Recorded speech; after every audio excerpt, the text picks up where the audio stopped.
Selamat pagi, selamat bertemu lagi bersama Sampan buat Bapak Ibu saudara-saudari sekalian dimanapun saat ini Anda berada. Sampan kembali menyapa Anda sekalian, sehat selalu dan diberkati Tuhan. Saudara-saudariku terkasih, hari ini kita memasuki hari Sabtu, pekan ketiga masa Advent. Sabda Tuhan mau menegaskan kepada kita bahwa Allah sungguh hadir, bahkan terlibat di dalam kemanusiaan kita.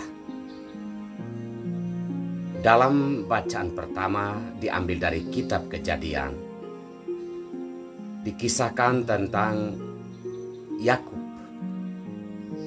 menjelang ajalnya memanggil anak-anaknya dan ia berbicara kepada mereka. Salah satu anak yang sangat ditekankan dalam bacaan pertama ini adalah Yehuda. Yehuda digambarkan seperti singa yang mampu mengalahkan musuh-musuhnya, dan di dalam dirinya tongkat kerajaan tidak pernah akan diambil sampai pada datangnya raja yang dinanti-nantikan oleh Israel, yaitu Kristus. Yakub menunjukkan dirinya sebagai orang yang percaya kepada Allah, bahwa sekalipun kuatnya manusia seperti anaknya Yehuda, tetapi pada saatnya ada yang berada di atas segalanya, yakni Tuhan Allah. Dan Tuhan Allah akan menyatakan diri dalam putranya, yakni Kristus. Dalam bacaan Injil kita mendengar tentang silsilah kedatangan kelahiran Tuhan kita Yesus Kristus. Disebutkan manusia-manusia yang terlibat di dalam kehidupan, terutama kelahiran Tuhan Yesus. Saudara-saudari terkasih, keturunan Yesus yang beranjak dari sebelum pembuangan Babel ada 14 keturunan, dan sampai sesudah Babel sehingga kedatangan Kristus itu ada 14 keturunan.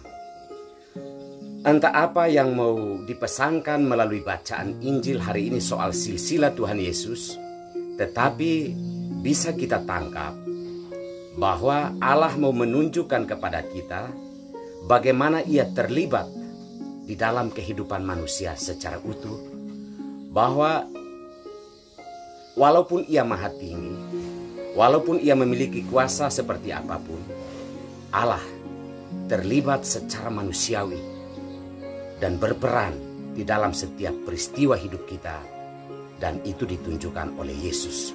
Kita tahu bahwa peran Allah yang sangat manusiawi itu sungguh ditunjukkan oleh Yesus di tengah-tengah orang berdosa, di tengah-tengah kemiskinan dan kelaparan kita, di tengah-tengah masalah dan keterasingan hidup kita. Allah yang menjadi manusia sangat terlibat dalam kemanusiaan kita secara utuh. Saudara-saudari terkasih, kini sampailah kepada kita bagaimana kita melihat peran Allah dalam kemanusiaan kita, terutama dalam pengalaman-pengalaman keterbatasan atau kesulitan hidup. Apakah masih mampu kita melihat bahwa Allah ada dan berperan dalam peristiwa-peristiwa hidup kita ini atau tidak? Semoga kita merefleksikan perjalanan hidup kita di dunia ini, jatuh dan bangun, dan melihat Allah sebagai tokoh sentral bagi kita dalam menyandarkan peristiwa-peristiwa ini, agar dalam peristiwa hidup yang menggembirakan kita tidak angkuh dan sombong, kita tidak melupakan Tuhan, dan dalam keadaan sulit kita tidak bangkit mempersalahkan Tuhan dan mempersalahkan sesama dalam pergumulan ini. Karena ia sungguh terlibat di dalam kemanusiaan kita, bahkan secara utuh. Semoga Tuhan memberkati kita semua.